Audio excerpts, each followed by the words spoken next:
ไกลพอสมควรเลยเอามานี่ก็ครึ่งที่ว่าครึ่งก็ยังไม่ได้ครึ่งพี่น้องยังอีกไกลระยะทางยังไกลหลายจะไปก็ต้องได้จอดพักรถ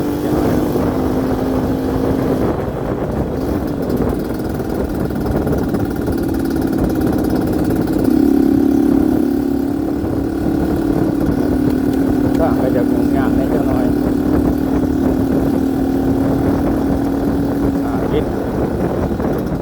กินทางยากไว้นี่ก็ให้แน่หรอกพี่น้องเลยอีกเดินก็ได้หอทางคอนกรีตในยากในจังหน่อย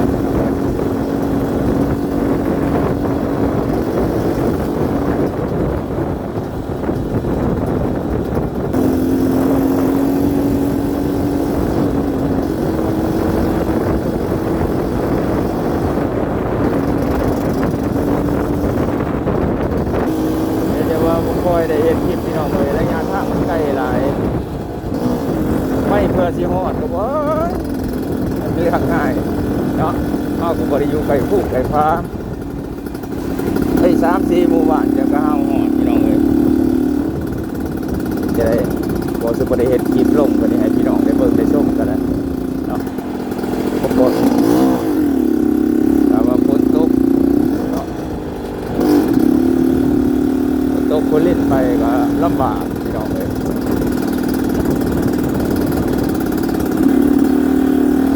น้องใส่แล้วก็จะเกี่ยวเขาท่านแล้วเลย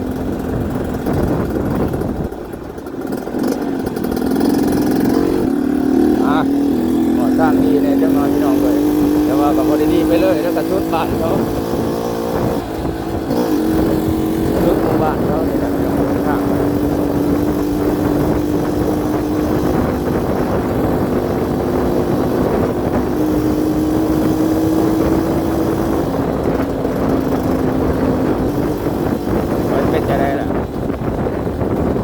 วันแรกของปี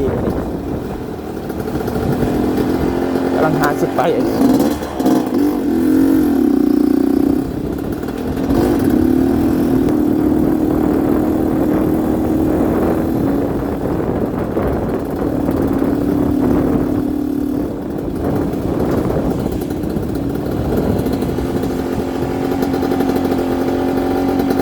โอ้แม่งดีละเจ้ยรถเป็นคือคันเร่งจากข้างดีวะเป็นจะได้วะ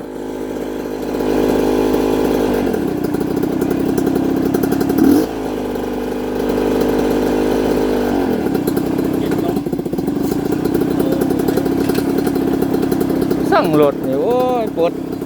วดหยาบปวดสะเอามาอุ่นคือกันนะเห็นโยมมาทางไหนห้วยเช่าม้วนหนากูลัดออกทางทั้งวัดให้เจ้าลุยเลยทางเพื่อนนั่นบ่ว่าข่อยยังว่าละเพิ่นสิไปเพิ่นเอาเศร้าได้ก็ตั้งปีโดดก่อนบ่เป็นบ่รู้บ่กระบิว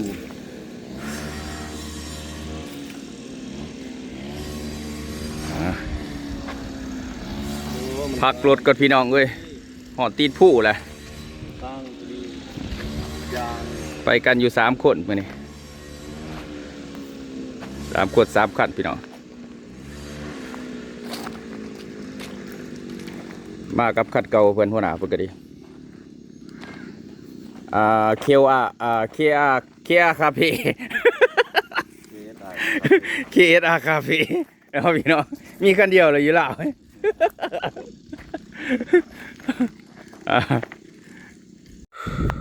โอ้มีปัญหาแล้วพี่น้องเอ้ยตายสเตอร์ตัวนี้มันลูปเนี่ยจะได้ละสเตอร์ตัวน้อยๆนี่ลูปเนี่ยจากหลายละบาทนี่จะได้สิไปเด้บางทีเพิ่นเป็นขี้เล็กลงมาพี่น้องเอ้ยขี้เล็กลงมาหัวดุม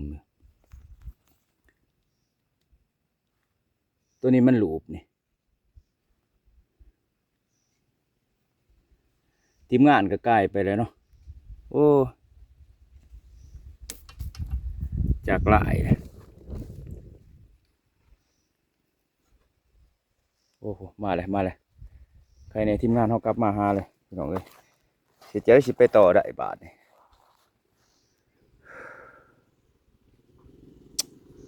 บางกกจนจะเบิดไป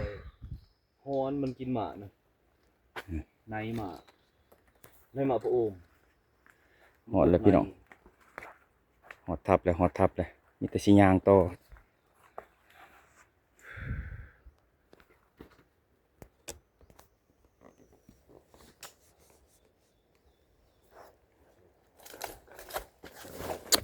โอ้ยเผาใส่ดีเลยจนหอดหนามนี่ก็แก้ว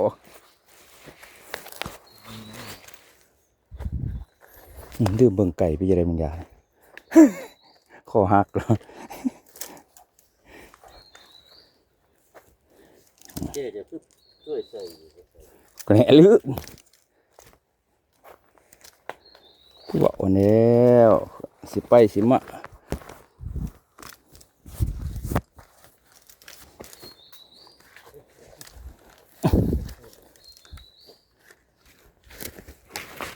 ลูกมันเบียนเอ้ยลูกเป็นเจ้า กระลูกต้นนั้นบ่ได้เนาะ ลูกผมค่อยมันยาวแต่มีดโค คอป้ายมัน เล่นโคก้นมันก็เดียนอด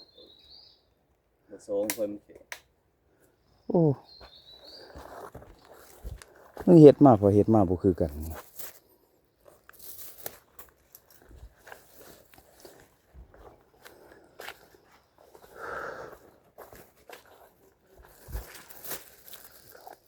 ไปพี่น้องเดินทางต่อเนาะเพื่อสิฮอดลังผุก็บ่แม่นเลยก็ไอ้พี่น้องเอ้ยย่างชั่วโมง2 ชั่วโมง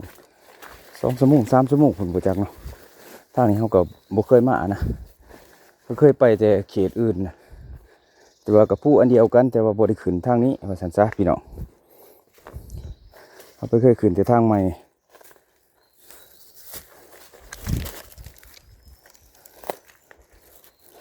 ไปทางใหม่นี่มันก็ประมาณ2 ชั่วโมงก็ฮอดเนาะพี่น้อง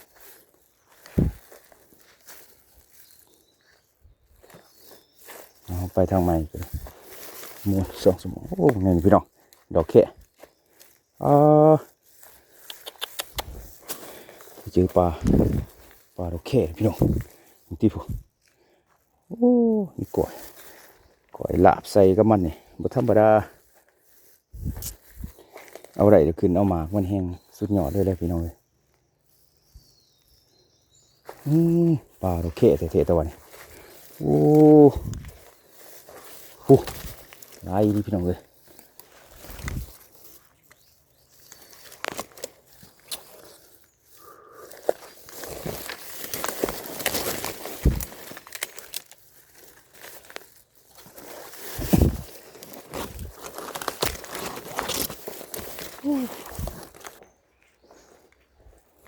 โอ้ยผมมาข้ามไปเจอ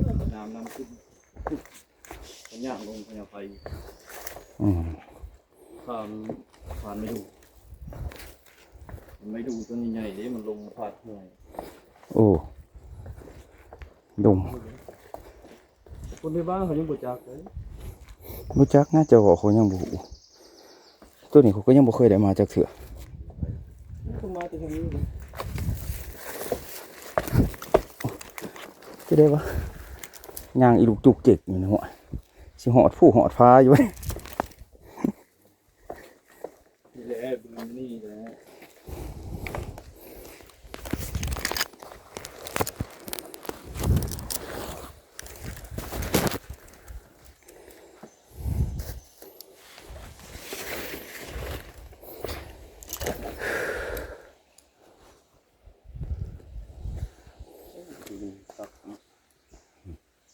โตขึ้นหมดเลย หัวก่อนมันมองเหมาะสมมันโตขึ้นนี่มันม้วน จะขึ้นไปลานตัวนั้นแล้วจิบอกไอ้ร้อย เกิกนี่บ่โอ้ ระดับเฉพาะด้านเดียวระดับเป็นร้อย โอ้ไปแบ่งกันใส่ล่ะเพื่อนแม่นลงทางเหรอ ยังใส่สายพี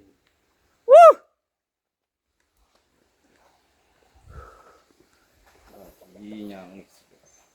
กำลังสิขึ้นผู้พี่น้อง สั่งภาษาหมอนั่นมาแล้วนี่นะอย่างเดี๋ยวหลังโอ้ย่างมาเงิน ไก่3 ตัว เพราะว่า ลงแล้วดิ ขึ้นไปถึงอยู่บนเวรขึ้น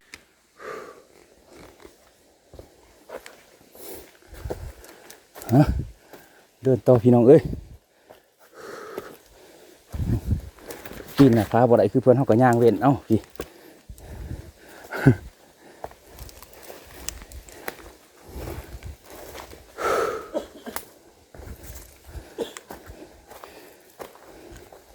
หลังจากกินข้าวกินน้ำแล้วเขาก็เดินทางต่อพี่น้องพูดแหละเป่าไม้เขาอยู่หลังผู้สบายพี่แหละไปกันอยู่3 คนพี่น้องเอ้ย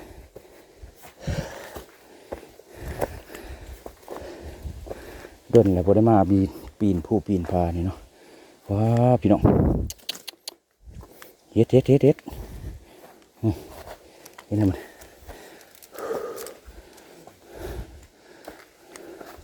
มันคือมืดผ่ามืดพ้นเนาะ ตัดเอาไปเผาไผ่เนี่ยมึงเฮ็ดบดเนี่ยเด้อตัวนี้แก่แล้วออกเลย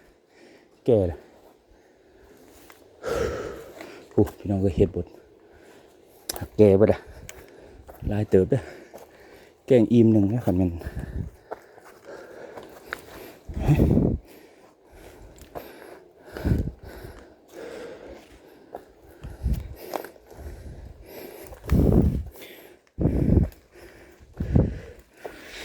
ยังว่ามาครบหมกบกขดบ่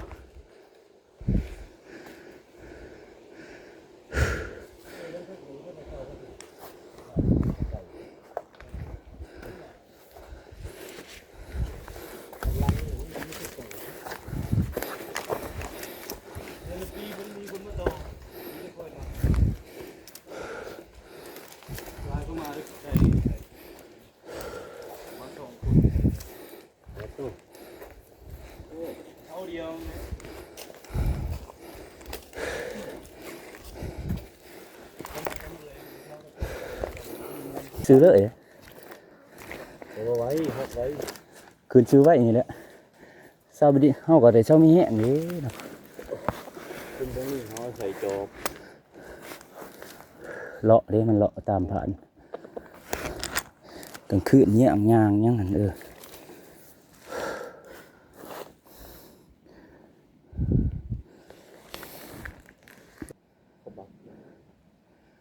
เพราะนั้นมันหอยบักเก่าเขา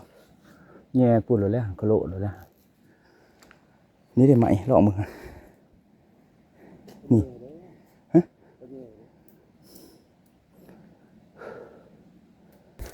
ไปนี่มันเสียดีเอาขึ้นมาอีกเลยนี่เอี่ยวขึ้นไปสัตว์เอง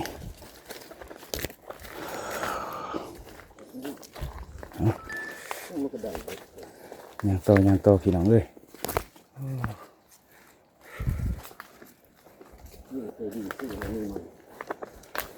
ฮะเขามาป่าได้ดังเป็นดังเนาะอยู่เหือนบ่เป็นยังเม็ด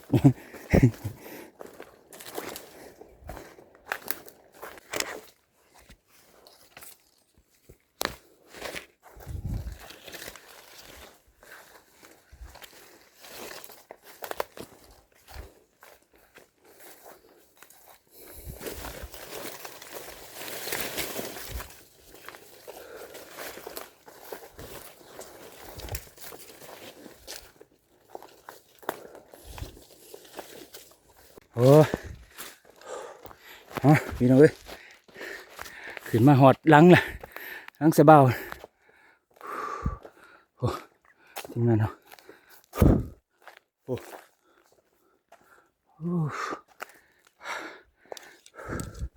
พอดี3-4 ชั่วโมงพี่น้องเอ้ยย่างยังต้นหอดเข้ามากันยังเคิงทางเนาะแต่ว่าสิได้ย่างสบายไปน้ำดานน้องเลย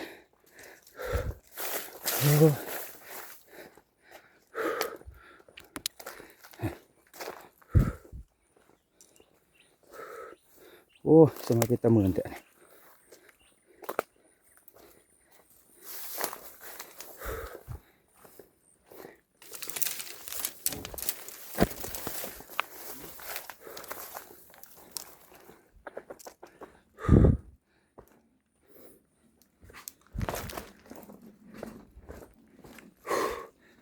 เออเออโอ้เอาหอดแคบนะพี่น้องเอ้ย มี3ทำเลย เออ เวลาเขาลงห้วยนั้น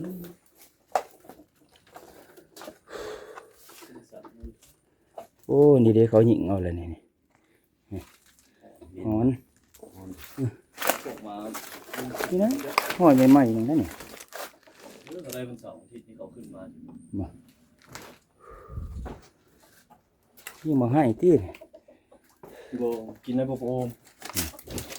พวกนี้ หลังจากกินเขาวกินน้ำแล้วพี่น้องเอ้ยเขาแรงแล้วเราก็เดินต่อเลยนี่ปลาเครื่องไว้ทับแล้วก็สิไปกุมหมกบกเนาะ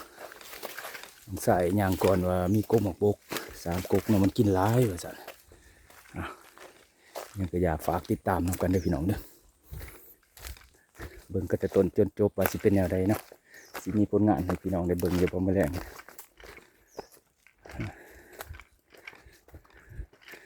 เราก็ได้ยางต่อแล้วบัด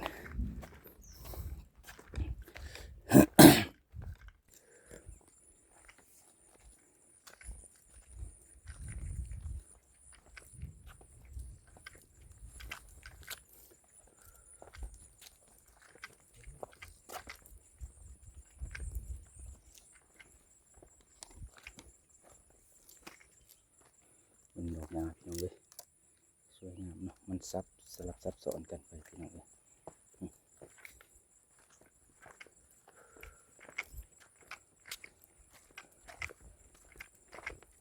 ทุ่งหญ้า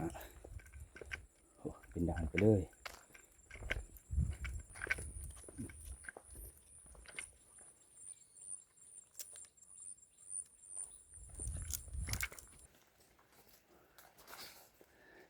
กระแตกอกดิน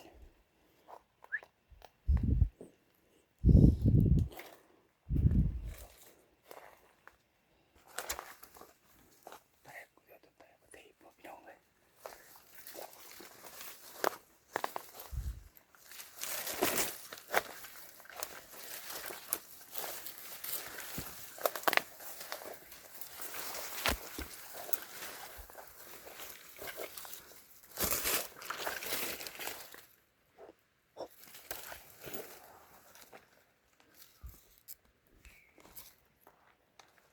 เห็นได้เล่น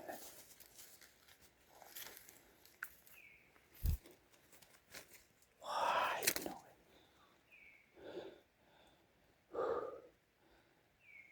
แม่นแล่นไปมึงยาเนี่ย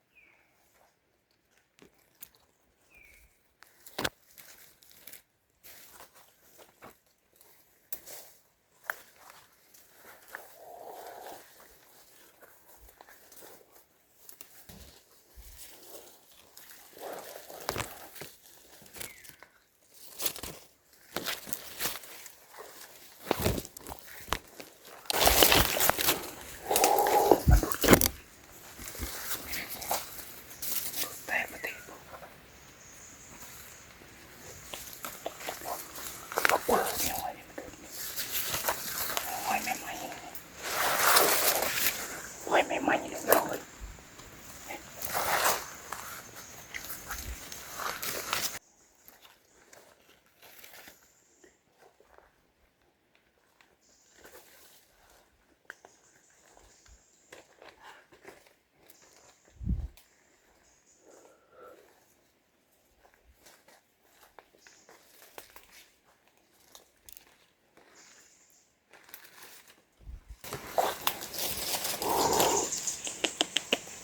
แตกประเทศเลย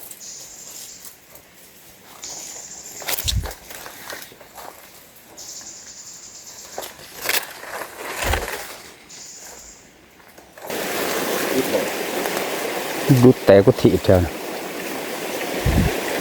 กินไม่ครบไง โอ้ยไงแหลมเจ็ดป่าดังออกน่าเลยไปทางไหนเลย ขึ้น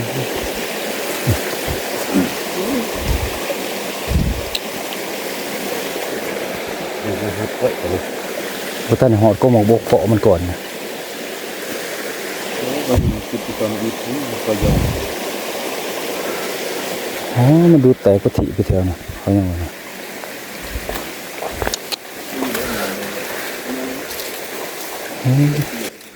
พี่น้องเลยพระท่านหอดก็บอกบกเพาะหมูก่อนพี่น้องเสียดายนี่ถอกตัวบกใหญ่เนาะเอาไปได้นำเบิ่งห้อยเราพี่น้องมันมืดร้ายมันนี่มันขึ้นผ่าขึ้นพ้นก็เลยไปได้นำเบิ่งจากที่นำมาเล่นลงผูกหึมลง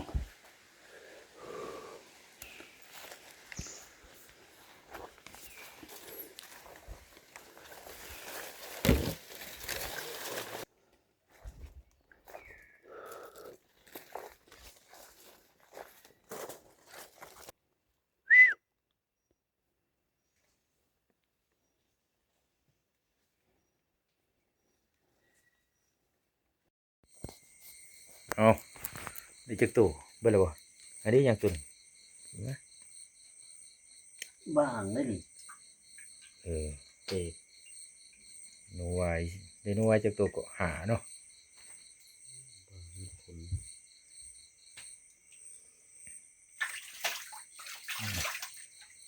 เนื่องจากไป พวกหมูพวกนี้มาแล้วอยู่ก็หมกบกเนาะพี่น้องเนาะบ่ได้พกสัมมันบ่ครบก็เลยนั่งพกเอาโนไวนี่ได้โนไวหาโตแล้วก็นี่เด้ปีกเนี่ยเต่าพี่เนี่ยตัวบางน้องทรายเอาสิต้มต้มสดน้ำเพิ่นว่า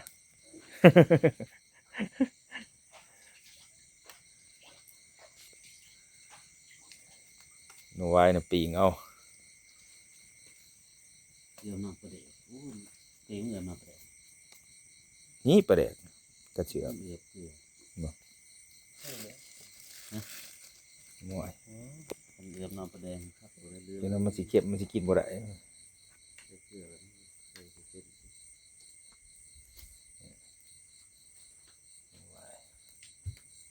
มื้อเสาร์จังว่ากันใหม่พี่น้องเอ้ย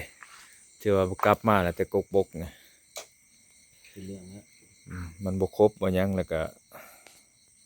กลับมาแต่ว่ากกอยู่ลุมผลครบโอ้ยังคือหอดกกอยู่ลุมพี่น้องเอ้ยแต่ว่าบ่ได้ถ่ายให้เบิ่งเนาะบ่หมิ่นกับซีเมนต์ฮ้อนนี่แหละแต่ว่าเบื้องเทิงก็เห็นหอยหมูกินอยู่ครบอยู่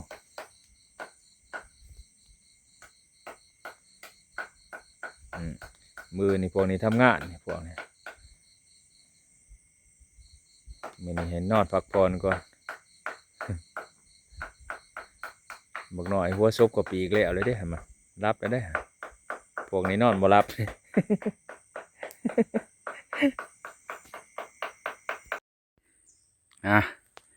สบายดีพี่น้องเนาะมื้อนี้แจ้งขึ้นมาแล้วพี่น้องเอ้ยว่าสิไปต่อไก่มื้อนี้ย่อมพี่น้องเอ้ยขึ้นมาจนหอดหลังบ่มีหอดไก่สิคัน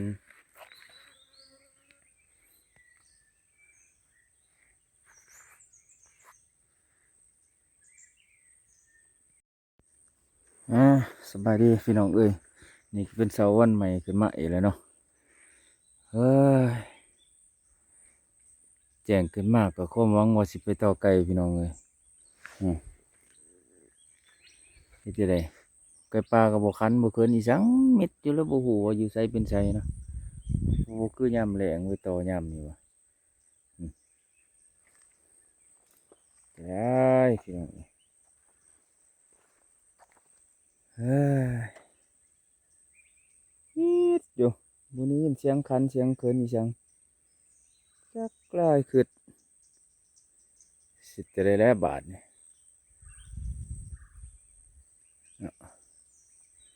เดี๋ยวนี้เขาก็อยู่ด่านอยู่หลังผู้ปกติก็ว่าไก่ก็คันอยู่หนองนึงก็แต่ว่ามื้อนี้คือว่าเม็ดมีนคันอยู่พูนฝากผู้ตัวนะผู้เฮ็ดจังได๋ไก่กันโพด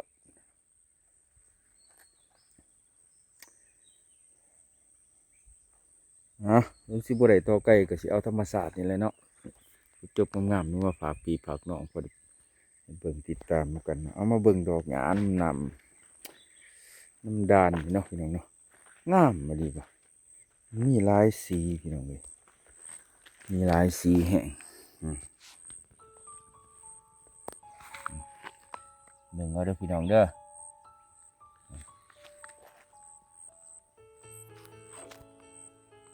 เก็บความงามพี่จะได้ทำสายทางพี่น้อง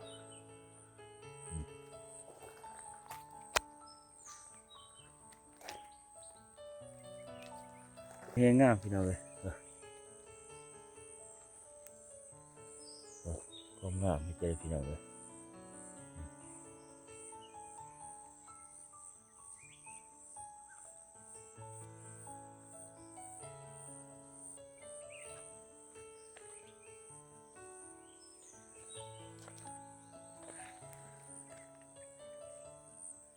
ผมเจ้าความงามพี่น้องงามดีนะ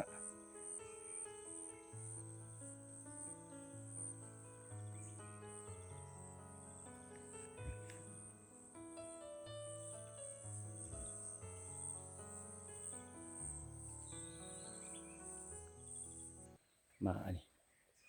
โอ้กะแก่เบิดแล้ววะแก่เบิดแล้วว่าหมากอ่อนแม่นพี่น้องเลย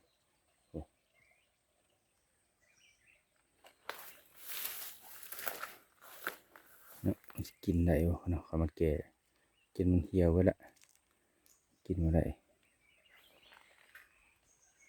กันหมากอ่อนมันเขาก็กินแสบด้วยพี่น้องหมากอ่อนมันเขาก็กินแสบแบบนี้หมากเป็นสิ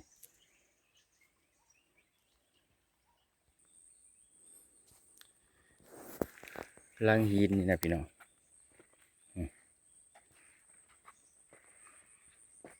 เป็นกระบุบกระปับกระบุบกระปับพี่น้องเอ้ยนี่ลังหิน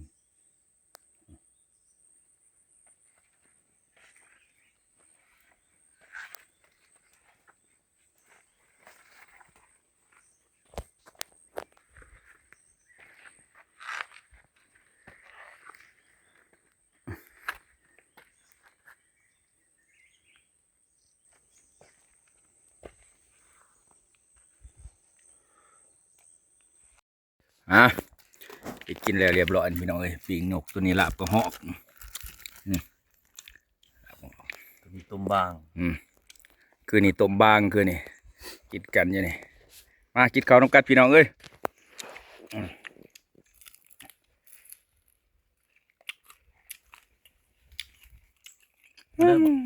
แล้วแกครับ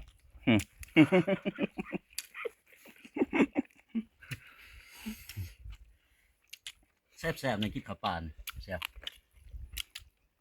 ก็กระหอกเอ้ยเนี่ย ปิ่งจุกวนนก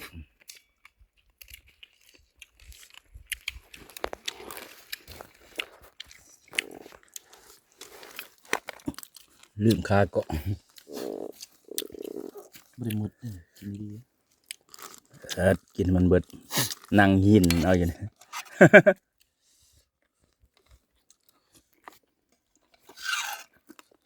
แซ่บเลยหนกเนาะหมอกระเทอะเนาะหมอสายเดียวเงียงหมอใช่เซลจัก ต้มกระหอกต้นพี่น้องเอง น้ำตาขี้มูกนายพรานเตเฮ็ดซ้ำต้มยำก็ ต้มจะไปหิวหรือเปล่า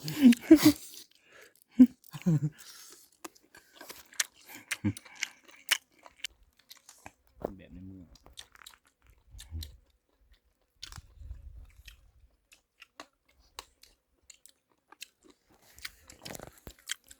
ก็สินั่งจูเซา อิ่มแล้วพี่น้องเอ้ยกินกระบุลวงบ่หลายดอกซ้ำอิ่ม ขันมักเฮ็ดคลิปนี่ไปทางนั้นเรื่อง แม่นอยากไปแถวสัตว์ป่าสิหลายๆนี่แหละบ่ได้ กระหอกนี่ว่าชื่อในพานจนบ่ยิงถามได้เลยเราถามได้ โอ้ เขาอยากกินกระหอกโอ้ยสัญญาณ กินเบิดแล้วเว้ยก็หอกมันบ่กินโอ้ ในแถวบ้านเขาบ่ได้กินเลย โอ้ บ้านหนองบัวบ่ได้กินเลยตื่นเช้ามาเขาก็ไปย่างโลกนี่แหล้ว อะหลังจากกินข้าวกินน้ำแล้วพี่น้องเอ้ยสิได้ลงในบาทนี่สิได้พากันลงไปหาต่ออยู่แถวลุ่มพุ่นแหละเฮ็ดจังได๋มานี่ไก่บ่คันก็คันบ่หลายคันออดๆแอดๆคันบ่หาวบ่หัน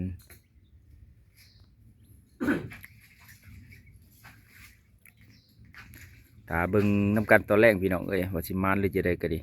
ฝากติดตามแน่เด้อไอ้น้องเฮาเก็บเครื่องเก็บของน่ะเก็บยำใหญ่ใส่สวยฮะหลังจากกินข้าวกินน้ำแล้วพี่น้องเอ้ยสิเดินทางแล้วบาดนี่ก่อนสิเดินทางให้พี่น้องเบิ่งก่อนทำเลเนาะอยู่หลังผู้สบาวเฮาแนมไปผู้โอ้เห็นฮอดประเทศไทยพี่น้องเอ้ยผู้เห็นฮอดวัดเขามันมีพระเห็นบ่อันนี้โอ้อย่างโหดบริทายแล้วเขาสักย่ำมือเช้านี่หมอกปู้งามเป็นงามอย่างไรนี่ นี่ให้ที่จะเว้า ใช่ให้ลุงคิดบ่แม่นแหละแม่นแล้วหาลูกคิดให้ลุงคิดพี่เหยามาพี่เลยตัวนั้นตัวเทียงหันอันนั้นให้ลุงใจตัวนั้น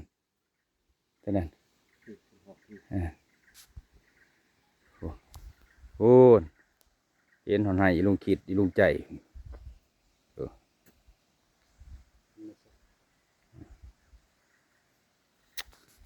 เนี่ยพี่น้องเอ้ยความสูงใหม่เบาหันไปส่องเด้อพี่น้องเด้อมันสูงหลายหยาด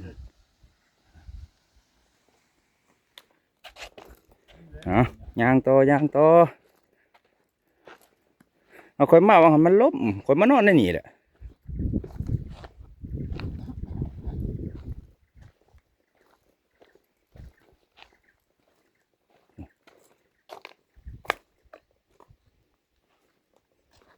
จีอยู่นะ มีบ่สัญญาณนี่อ๋อพี่น้องบ่หานซองไก่เด้อพี่น้องเด้อซองเบิ่งเด้อมันอยู่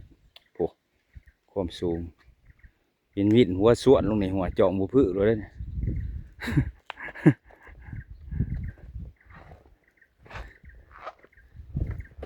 พุ่นน่ะ โทรหาเขาได้สบายเลย นี่กรมบกตัวข่อยบอกนี่เห็นบ่ฮะเห็นบ่ ทางเข้ามาแล้ว ซ้ายนะกรมบกพี่เลย มันกบตัวมันกินเลย เจียกก็ห่อเขาก็มาพี่เลยจูพี่ มันมีทางที่หนึ่ง ตัวน่ะพี่น้องเอ้ย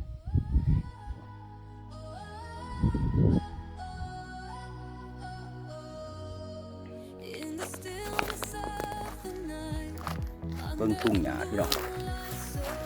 ผมงามพงหญ้าพี่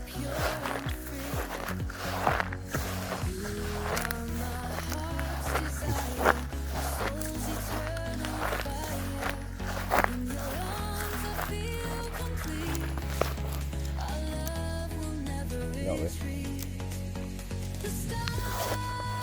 เอ้ยนะ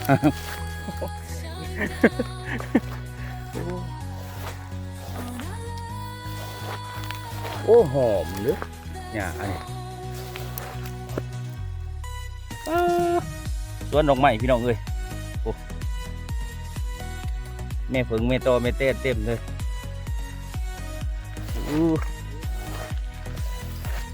งามแท้สวนดอกไม้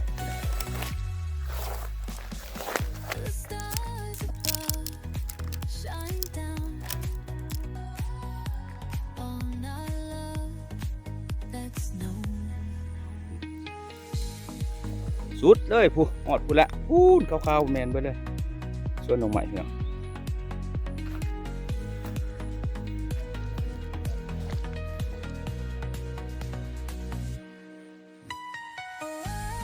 เจรจากันพุ่นว่าผู้หนึงอยากโดดผู้หนึงบ่อยากโดดได้หยาดจ่องบ่พื้อ เอาเขาเบิ่งบ่ส่งสิพื้อเขาเบิ่ง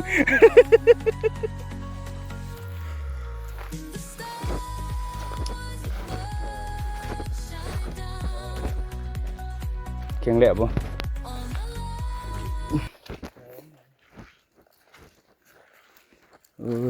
เห็น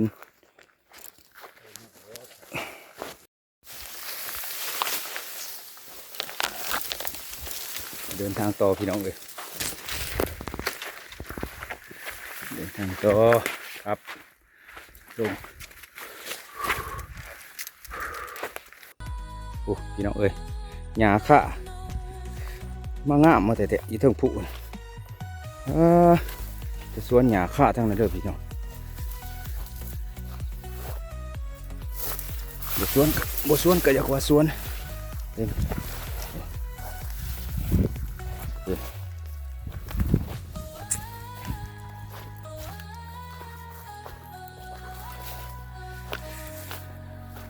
เกี่ยวไปมุ่งเพียงหน่อยเบิดเท่านั้นได้นี่พี่น้องเอ้ย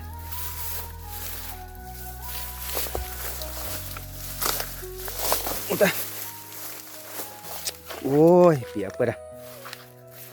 เปียกเบิดบาดเนี่ยโอ้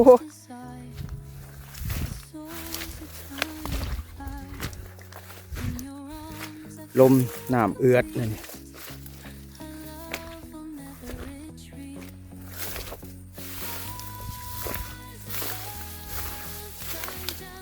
เปียกแล้วพี่น้องเอ้ยเปียกเบิดรองเท้าเปียกแล้ววะ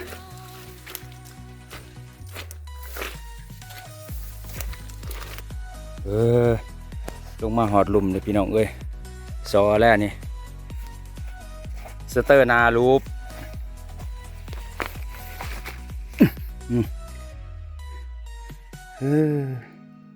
สิเมื่อบ่ได้เด้อนี่ให้ทีมงานไปสอกสื่อสเตอร์เก่าเขาอยู่จักสิมีบ่มีเวลาเพิ่นก็อุกใจแห้งอยู่เด้อ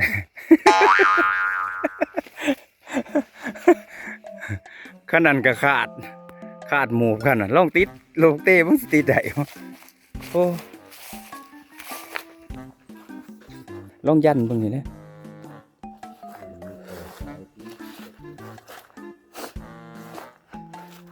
มานะมันบ่ได้โตนะต้นนิต้าดิ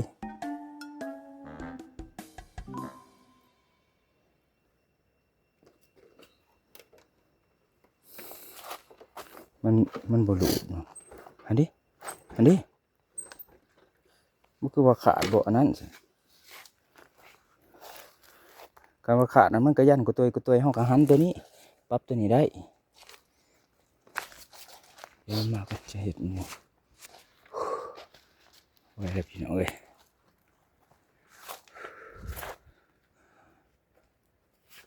เนี่ยเดี๋ยวต่อหดไก่หดกาด้วยเนี่ยเมื่อย